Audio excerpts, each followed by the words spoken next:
O Muro dos Campeões em Montreal já destruiu os carros de lendas absolutas da Fórmula 1 em tipo frações de segundo. Ah, não piscar de olhos sem aviso nenhum. É uma pista que simplesmente não perdoa erros.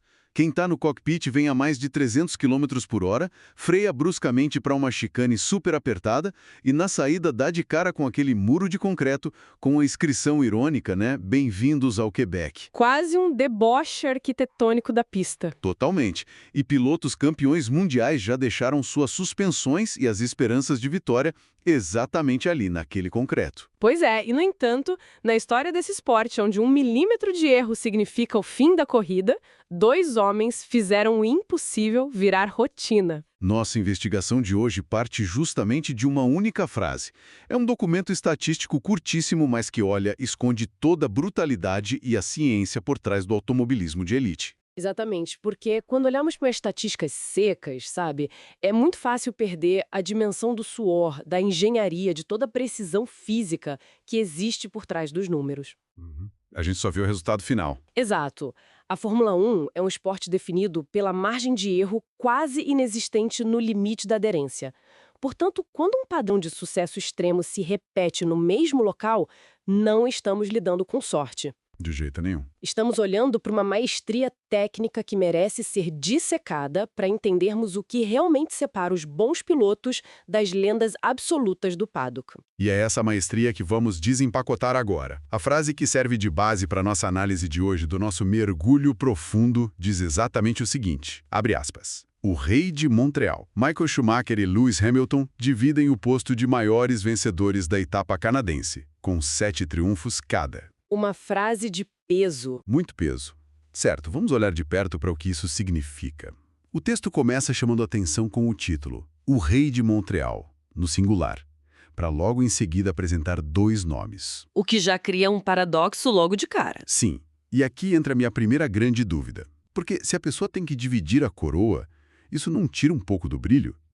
Tipo, como alguém pode ser considerado um soberano absoluto, um rei mesmo, se existe um empate técnico no topo? É uma pergunta super válida. Porque parece que a presença de um diminui o domínio do outro, sabe? Como se ninguém fosse o dono absoluto da casa. O que é fascinante aqui é que é uma ótima provocação, mas na verdade, na mecânica de alto rendimento, acontece o exato oposto. O oposto? Como assim? Para entender o porquê, a gente precisa olhar para como o circuito de Villeneuve, lá em Montreal, funciona na prática. Não é uma pista comum. É o que chamamos no paddock de circuito stop and go. Acelera e freia o tempo todo. Exato. Acelera e freia. É composta basicamente por retas imensas, conectadas por chicanes lentas e curvas em gancho muito fechadas. O carro passa de 340 km por hora para, 80 km por hora em questão de 100 metros. É uma violência absurda com o equipamento. Uma violência. Fazer isso repetidas vezes durante 70 voltas simplesmente ferve os freios, destrói os pneus traseiros na hora de tracionar a saída de curva e exige um nível de precisão mental que é quase desumano. E qualquer travada de roda custa muito caro ali. Custa a corrida. Portanto, o fato de 2 pilotos dividirem esse topo não enfraquece o título deles. Pelo contrário, prova que a pista é o grande equalizador de talentos. Faz sentido. Empatar em 7 vitórias não significa que nenhum deles foi bom o suficiente para chegar a 8. Significa que 7 vitórias é, até hoje, o limite físico, mecânico e humano que essa pista permite que alguém alcance. Eles não estão dividindo um prêmio de consolação. Eles estão dividindo o cume do Everest. Perfeito. Eles chegaram no teto do que é fisicamente possível fazer naquela ilha. Gosto muito dessa imagem. Para colocar de forma mais visual para quem nos ouve, é como eu tentar passar a linha no buraco de uma agulha enquanto se está andando de montanha-russa. Nossa, bem isso. E assim, fazer isso uma vez é espetacular. Rende manchete no mundo todo. Agora, 2 pilotos de épocas diferentes conseguirem fazer isso 7 vezes cada um é tipo a validação mútua da genialidade. Com certeza, né? A excelência de um chancela do outro. Exato. E você tocou num ponto crucial, que é a mecânica do circuito, o que nos leva diretamente aos 2 nomes citados, Schumacher e Hamilton, porque eles não correram com os mesmos carros. As eras deles na Fórmula 1 são completamente distintas do ponto de vista da engenharia. Totalmente distintas. Água e vinho.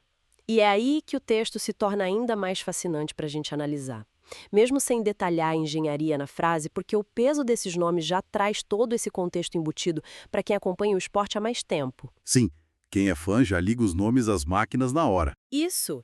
Michael Schumacher, por exemplo, construiu grande parte dos seus triunfos no Canadá na era dos motores V10. Eram carros muito mais leves, super ágeis e, crucialmente, ele correu durante o período de reabastecimento. Ah, o reabastecimento mudava tudo na dinâmica da corrida. Mudava completamente o jogo.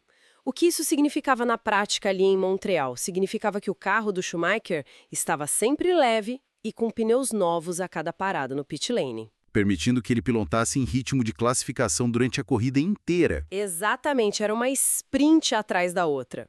O desafio físico e a agressividade necessária nas frenagens de Montreal eram colossais para ele. O Schumacher tinha uma habilidade ímpar, quase sobrenatural, de lidar com um carro mais solto na traseira. Ele adorava uma traseira escapando um pouquinho, né? Ele dançava com o carro nas chicanes de Montreal de uma forma que maximizava a velocidade de saída, mas sem perder o controle nas zebras, que são altíssimas lá. Ele atacava a zebra com uma fúria controlada. É impressionante lembrar disso. E então a gente avança no tempo e a fonte nos joga o nome de Lewis Hamilton no mesmo exato patamar. Só que o Hamilton que construiu esse recorde correu sobre um regulamento quase oposto, não é?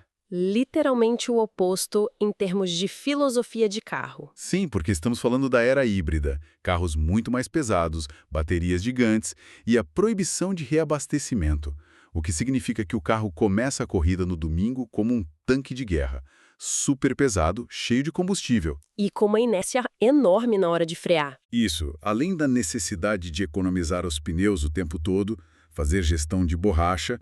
Como é que o Hamilton conseguiu chegar no mesmo número 7 com uma máquina tão diferente e mais arisca no peso? A resposta está em uma característica muito, mas muito particular do estilo de pilotagem do Lewis. A sensibilidade extrema que ele tem no pedal de freio. Ele é mestre nisso. É absurdo. Como a gente mencionou, Montreal é letal para os freios. Exige-se frear muito tarde e manter o carro estável, equilibrado, para apontar o bico na curva. O Hamilton é historicamente reconhecido no grid por ser um dos pilotos que freia mais tarde, mas com uma capacidade irreal de não travar as rodas dianteiras. E olha que com o carro pesado é a coisa mais fácil do mundo dar aquela travada e fazer fumaça. Exato. E na era dos motores V6 turbo híbridos que despejam um torque brutal nas rodas traseiras de uma vez só, gerenciar a frenagem no limite e depois a tração sem destruir os pneus é uma arte, é quase um balé. E a etapa canadense tem um simbolismo enorme para ele, né? Foi o palco da primeira vitória da carreira do Hamilton lá em 2007. Bem lembrado. A pista sempre recompensou quem tem confiança absoluta no pedal de freio.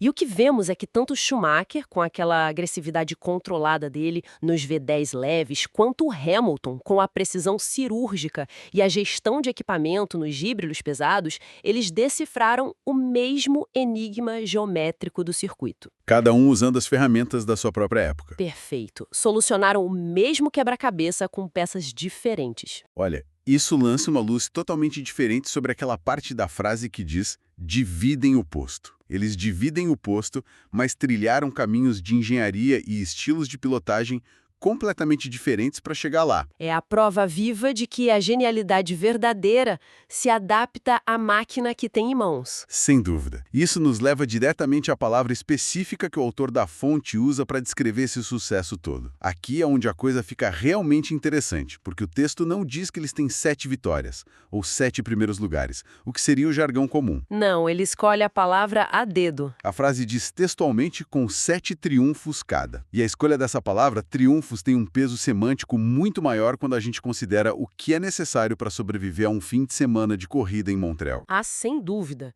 Tem muita intenção nessa palavra. A palavra triunfo carrega a ideia de superar uma grande provação, sabe? De vencer o caos, uma batalha mesmo.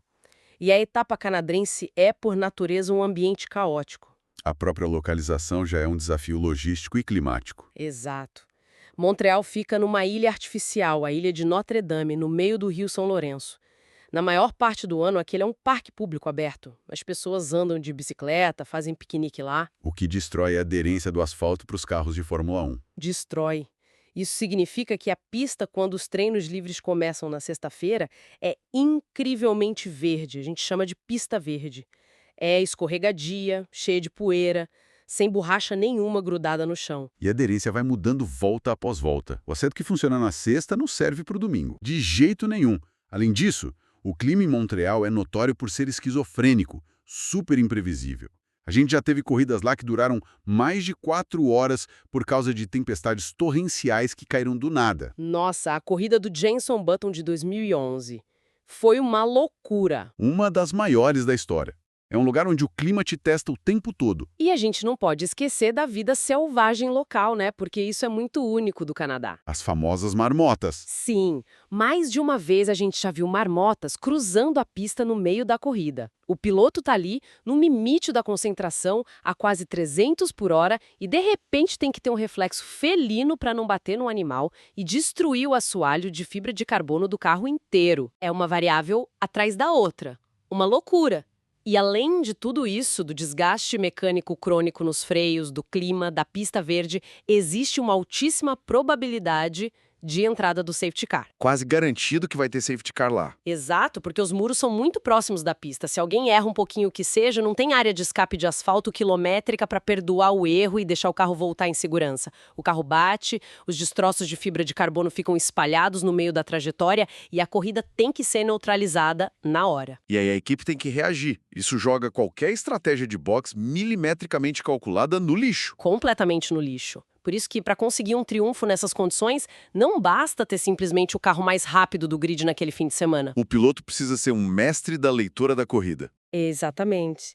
Precisa ter uma leitura impecável, adaptar-se a mudanças bruscas de temperatura do asfalto quando o sol se esconde atrás de uma nuvem, manter a concentração nos pneus esfriando durante as voltas atrás do safety car. E ainda ter que lidar com o tráfego feroz numa pista que é super estreita. Tudo isso sem cometer um único erro de frenagem. Exaustivo só de imaginar. Ou seja, a probabilidade estatística de alguém sobreviver a esse caos absoluto e cruzar a linha de chegada em primeiro é muito pequena. Fazer isso 7 vezes destrói completamente qualquer argumento de sorte. Ninguém tem sorte 7 vezes em Montreal. É impossível, a matemática não permite. Se a pessoa ganhou lá 7 vezes, ela dominou o ambiente por completo. O caos virou a sala de estar dela. É o que transforma uma estatística legal em um atestado de maestria imbatível. E é fascinante notar como a fonte ancora tudo isso de forma geográfica. Como assim? Ao chamar de o Rei de Montreal, o texto não diz o Rei do Canadá, o Rei do Circuito. A cidade deixa de ser apenas o local do evento no calendário e passa a ser o próprio troféu a ser conquistado. Essa é uma observação fundamental, sério. Mostra como os esportes criam as suas próprias mitologias. No automobilismo, diferentemente de esportes de quadra ou de campo, onde o terreno tem sempre as mesmas dimensões padrão, sei lá, um campo de futebol, o terreno de jogo aqui muda completamente de um país para o outro. Cada fim de semana é um universo novo. Cada pista tem uma personalidade muito forte. Monza, na Itália, é o templo da velocidade pura. Mônaco é a precisão milimétrica em baixíssima velocidade beirando os guarda-reus. Spa-Francorchamps, na Bélgica, é a coragem pura nas curvas de alta. E Montreal entra onde? Montreal é o teste definitivo de frenagem e estabilidade mecânica. Então, ao atrelar o nome da cidade ao domínio desses dois pilotos, a fonte reconhece que Montreal é um reduto muito particular. Um feudo mesmo. Isso. O Schumacher e o Hamilton podem ter sido brilhantes em todo o globo, com dezenas e dezenas de vitórias cada um, mas ali, especificamente naquela ilha canadense, eles atingiram uma simetria perfeita de dominação. A cidade testemunhou a evolução tecnológica de quase 3 décadas de Fórmula 1, né? Dos V10 uivantes até as unidades de potência híbridas super complexas, mas o resultado final no pódio continuou sendo monopolizado por esses dois perfis. Exato. A tecnologia avançou, mas o dono da chave da cidade continuou o mesmo, ou melhor, os mesmos. É um peso histórico gigantesco para qualquer novato que chegue na categoria hoje. Tipo, imagina ser um jovem talento, um novato, alinhando no grid do Canadá neste fim de semana. Sabe-se que o limite máximo, o cume da montanha lá, está fixado no número 7. É uma barreira psicológica que deve ser bem intimidante de encarar. Com certeza assusta. E o mais interessante é que a fonte usa o tempo presente para falar disso. Ela diz dividem o posto. Isso mostra que a história da pista está, de certa forma, congelada neste empate técnico. E deve continuar assim por um bom tempo se formos olhar para o grid atual. Sim, as ferramentas mudaram, as regras aerodinâmicas mudaram, mas o número 7 permanece lá, intacto no topo da tabela. Quase como um guardião imponente da etapa canadense. Ninguém passa do 7. E aí que é a importância de compreendermos as limitações humanas e de engenharia. Quando os dados revelam um empate técnico no limite mais alto possível de um ambiente que é altamente volátil e competitivo como esse, não estamos apenas olhando para um registro banal do Wikipédia. É algo muito maior. Estamos sendo apresentados a uma lei da física aplicada diretamente ao esporte de alto rendimento. O número 7, lá em Montreal, representa, na verdade, o limite de vezes que o talento absoluto e as variáveis incontroláveis do automobilismo conseguiram se alinhar de forma perfeita para um mesmo indivíduo. O número 7, lá em Montreal. O alinhamento dos planetas 7 vezes. Sim. E a excelência de Schumacher valida a excelência de Hamilton, e vice-versa. Se apenas um deles, digamos, só o Schumacher, tivesse chegado lá no 7, a gente poderia argumentar que foi uma anomalia estatística de uma era específica, onde a Ferrari sobrava muito. Um ponto fora da curva. Exato. Mas como dois conseguiram chegar nessa marca mágica de formas totalmente diferentes e em momentos históricos e técnicos diferentes, temos a comprovação empírica de que esse é o padrão ouro absoluto estabelecido para esse desafio geográfico em questão. Olha, isso sintetiza perfeitamente a nossa conversa de hoje. Entramos nesta análise tentando desvendar uma única frase curtinha sobre um recorde que é compartilhado. Mas, ao entendermos o contexto real por trás dessas poucas palavras, a gente vê o que realmente significa ostentar o título de O Rei de Montreal. É um título que custa muito caro. Muito. Não se trata de uma figura solitária reinando confortavelmente num trono de ouro. Trata-se de suportar as forças G esmagadoras, fritar os freios na entrada de cada chicane e passar a míseros milímetros de um muro de concreto dezenas de vezes seguidas, superando as armadilhas do clima, o desgaste das peças e o caos iminente. Tudo no fio da navalha. Tudo no limite. A coroa de Montreal pesa 1 tonelada. E é exatamente por isso que hoje ela exige a força de 2 titãs para ser sustentada no topo. Precisamente. E compreender o porquê de um recorde gigante desses existir, as nuances dele, é muito mais valioso do que apenas decorar um número para soltar numa roda de amigos, né? Com certeza. Nós vimos que a etapa canadense não é apenas uma corrida normal no domingo. É uma provação absurda de resistência e de precisão sob pressão.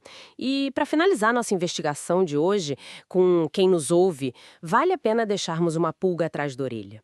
Uma reflexão sobre o futuro implacável desse esporte. Ah, eu adoro essas reflexões. O que você tem em mente para fechar? Bom, nós estabelecemos através da análise profunda dessa frase que os 7 triunfos representam hoje o limite máximo.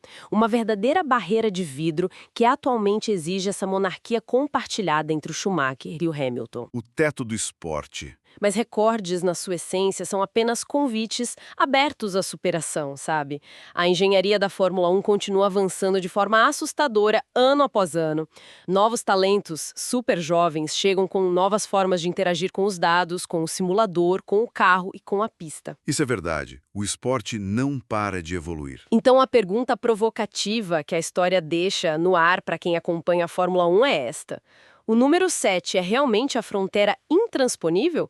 O limite físico definitivo imposto pelo asfalto do circuito Gilles-Villeneuve? Será? Ou será que em algum momento no futuro nós vamos presenciar a combinação perfeita de máquina e homem capaz de sobreviver ao Muro dos Campeões uma 8ª vez, despedaçando de vez esse empate lendário e reivindicando o trono de Montreal de forma completamente solitária? Uma 8ª vitória para reescrever para sempre a única frase que analisamos hoje. É uma ideia que certamente muda a forma como a gente vai assistir a próxima corrida no Canadá. Muito obrigado por nos acompanhar em mais essa análise. A gente se vê no próximo mergulho. Até lá!